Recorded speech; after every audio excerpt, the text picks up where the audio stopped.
اعوذ باللہ من الشیطان الرجیم بسم اللہ الرحمن الرحیم من الناس من یجادل فی اللہ بغیر علم ولا ہدی ولا کتاب منیر، اور لوگوں میں سے کچھ ایسے بھی ہیں جو اللہ کے بارے میں، اللہ کی باتوں کے بارے میں، اللہ کی صفات کے بارے میں، ذات خداوندی کے بارے میں جھگڑتے ہیں، بحثیں کرتے ہیں، نزاع کرتے ہیں، نہ ان کے پاس علم ہے، بغیر علم ولا ہدی، نہ کوئی ہدایت ہے، ولا کتاب منیر، نہ کوئی روشن کتاب ہے جس سے وہ رہنمائی لے رہے ہوں۔ ثانی عطف ہی، وہ اپنی گردن کروٹ اپنی موڑ کر چل دیتا ہے، آیات سنتا ہے، اللہ کی کلام کو سنتا ہے، پھر ذرا وہ اپنی کمر کو موڑتا ہے، بل دیتا ہے، چل دیتا ہے، لیضل عن سبیل اللہ، تاکہ گمراہ کرے لوگوں کو اللہ کے راستے سے۔ لہو فی الدنیا خزی، اس کے لیے دنیا کی زندگی میں بھی رسوائی ہے، ونذیقہ یوم القیامت عذاب الحریق، اور قیامت کے دن ہم اسے جلانے والے عذاب کا مزہ چکھائیں گے۔ ذالک بما قدمت یداک، اور یہ سب کچھ ہے تیرے اپنے دونوں ہاتھوں کے کرتوتوں کی وجہ سے، جو بھیجا ہے تیرے دونوں ہاتھوں نے، بما قدمت یداک، وان اللہ لیس بظلام للعبید، اور یقیناً اللہ تعالیٰ تو اپنے بندوں پر ظلم کرنے والا نہیں ہے۔ ومن الناس من يعبد الله على حرف فإن أصابه خير اطمأن به وإن أصابته فتنة انقلب على وجهه خسر الدنيا والآخرة ذلك هو الخسران المبين۔ لوگوں میں سے کچھ ایسے بھی ہیں جو اللہ تعالیٰ کی بندگی کرتے ہیں کنارے کنارے، بچ بچ کر۔ یہ وہ روگ جس کو کہا گیا فی قلوبہم مرض، جن کے دلوں میں روگ ہوتا ہے۔ ایک وہ لوگ ہوتے ہیں کہ حق کو قبول کیا، پھر ہرچہ بعد آباد منجدھار میں پھر وہ چھلانگ لگاتے ہیں، ہرچہ بعد آباد ماں کشتی دراب انداختے،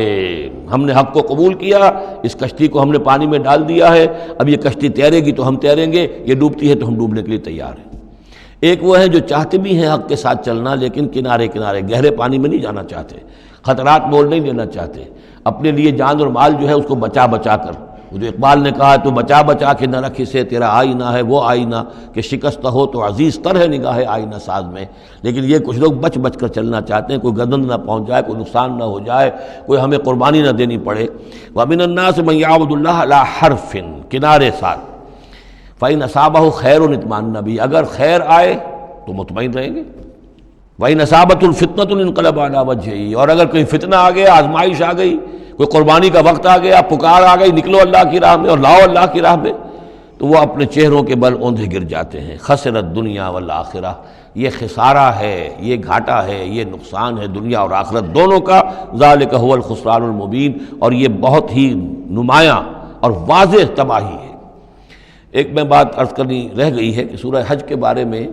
بعض جگہ آپ نے دیکھا ہوگا لکھا ہوا کہ یہ اس کو مدنی بھی مانا گیا ہے، لیکن یہ واقعہ ہے کہ اس سورہ مبارکہ کے اندر بعض آیات ایسی ہیں کہ جو یا تو مدنی ہیں، اور بعض آیات کے بارے میں مجھے پھر وہ ایک قول مل گیا تھا حبر الامہ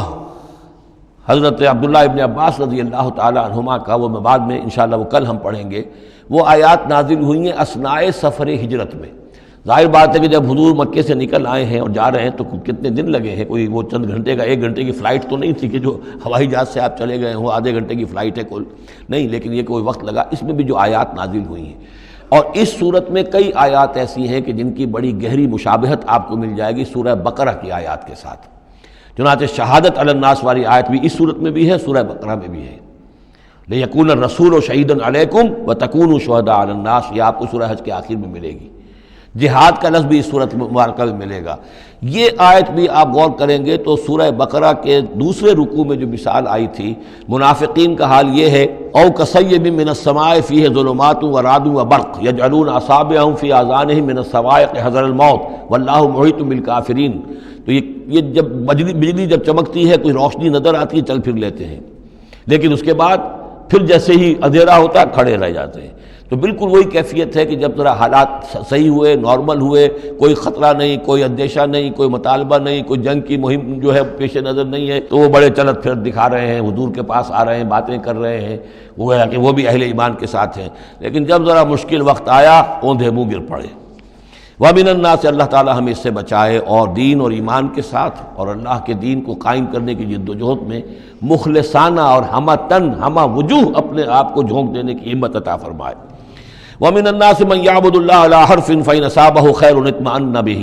وَإِنْ أَصَابَتْهُ فِتْنَةٌ انقلب عَلَىٰ وَجْهِهِ خَسِرَ الدُّنْيَا وَالْآخِرَةَ ذَلِكَ هُوَ الْخُسْرَانُ الْمُبِينُ۔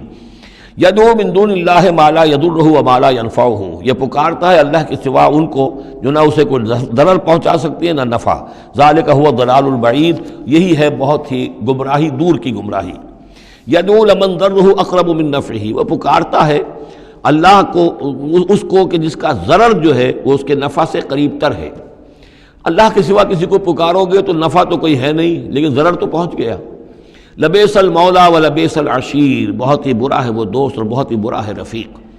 ان اللہ یدخل الذین آمنوا وعملوا الصالحات جنات تجری من تحتها الانہار، یقیناً اللہ تعالیٰ داخل کرے گا ان لوگوں کو جو ایمان لائے اور جنہوں نے نیک عمل کیے ان باغات میں جن کے دامن میں ندیاں بہتی ہوں گی۔ ان اللہ یفعل ما یرید، یقیناً اللہ تعالیٰ کرتا ہے جو چاہتا ہے، جس چیز کا ارادہ کرتا ہے وہ کر گزرتا ہے، فعال لما یرید ہے۔ من کان یظن ان لن ینصرہ اللہ فی الدنیا والآخرۃ فلیمدد بسبب من السماء ثم لیقطع فلینظر هل یذهبن کیدہ ما یغیظ۔ یہ آیت مشکلات القرآن میں سے ہے، بہت سے مختلف انداز میں اس کی تعبیرات کی گئی ہیں، لیکن میرا دل ٹھکا ہے اسی تعبیر پر کہ جو موضح القرآن میں شاہ عبد القادر دہلوی رحمۃ اللہ علیہ نے کی ہے، اور میں اسی کو وضاحت کے ساتھ پیش کر رہا ہوں۔ جو شخص دین کے لیے خدمت کر رہا ہو، دین کے لیے لگا ہوا ہو، کام کے اندر داعی ہے یا اس کسی داعی کے ساتھ ہے، اب اس کے لیے یہ ہوتا ہے کہ ایک تو امید ہوتی ہے کہ اللہ کی مدد آئے گی، آج نہیں تو کل آئے گی، کل نہیں تو پرسوں آئے گی۔ اگر کسی وجہ سے انسان حالات کو دیکھ کر اتنا مایوس ہو جائے کہ اللہ کی مدد کی اسے امید نہ رہے، یہ چیز پھر اس کے لیے بہت بڑی ناکامی کا سبب بن جائے گی۔ امید پیوست رہ شجر سے امید بہار رکھ، اللہ سے مایوس نہیں ہونا چاہیے۔ نہ لا تقنطوا من رحمت اللہ، ٹھیک ہے دیر ہو جائے کوئی حرج نہیں، لیکن یہ کہ یہ اللہ کی مدد آئے گی، اللہ جو ہے نصرت فرمائے گا، اللہ تعالی ہماری مدد کرے گا۔ والذین جاہدوا فینا لنہدینہم سبلنا، جو لوگ ہماری راہ میں محنت کریں گے، جدوجہد کریں گے، ہم لازماً انہیں اپنے راستے دکھائیں گے۔ یہ اللہ کا پختہ وعدہ ہے، ان وعدوں پر یقین رکھنا چاہیے۔ لا انک لا تخلف المیعاد، اے اللہ ہمیں یہ اندیشہ نہیں ہے کہ تو اپنا وعدہ پورا نہیں کرے گا، خلاف کرے گا، ہاں ہمیں اندیشہ ہوتا ہے کہ ہم تیرے وعدوں کے مصداق بن سکیں گے یا نہیں، ان کا مصداق بننے کی شرائط پوری کر سکیں گے کہ نہیں۔ یہ کیفیت بندے کی رہنی چاہیے، اللہ تعالیٰ کی مدد سے اور اللہ تعالیٰ کی نصرت سے مایوس کبھی نہیں ہونا چاہیے۔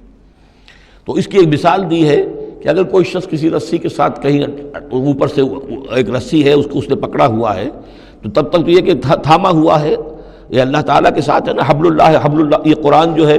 القرآن حبل اللہ الممدود من السماء الی الارض۔ اسی طرح امید اللہ سے رکھنا، رجا رکھنا، یہ بھی گویا کہ ایک معنوی رسی ہے کہ جو اللہ تعالیٰ کے ساتھ ہمیں جوڑے ہوئے ہے۔ جب تک یہ رسی رہے گی ہمیں سہارا رہے گا، جب یہ رسی کاٹ دیں گے ہم، وہ امید منقطع کر دیں گے، تو سوائے اس کے اور کیا ہوگا کہ زمین پر رودے منہ گر جائیں گے۔ من کان یظن ان لن ینصرہ اللہ فی الدنیا والآخرہ، جس شخص کا یہ گمان ہو جائے کہ اللہ ہرگز مدد نہیں کرے گا اس کی دنیا میں اور نہ آخرت میں، فلیمدد بسبب من السماء، اسے چاہیے کہ ذرا ایک رسی آسمان کی طرف تانے، ثم لیقطع، پھر کاٹ دے،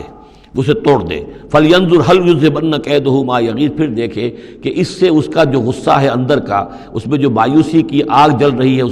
اس میں کوئی کمی ہوئی۔ جب تک وہ رسی ہے کچھ نہ کچھ امید تو رہے گی، تو اس امید جو ہے اللہ پر اور اللہ کی نصرت اور اللہ کے وعدوں پر جو یقین ہے اس کو برقرار رکھو، یہ تمہیں سہارا دے گی۔ وَكَذَلِكَ أَنزَلْنَاهُ آيَاتٍ بَيِّنَاتٍ، اسی طرح ہم نے اتارا ہے اس قرآن کو روشن اور کھلی باتوں کی شکل میں۔ وَأَنَّ اللَّهَ يَهْدِي مَن يُرِيدُ، اور اللہ تعالیٰ ہدایت دیتا ہے جس کو چاہتا ہے، یا اللہ تعالیٰ ہدایت دیتا ہے جو چاہتا ہے کہ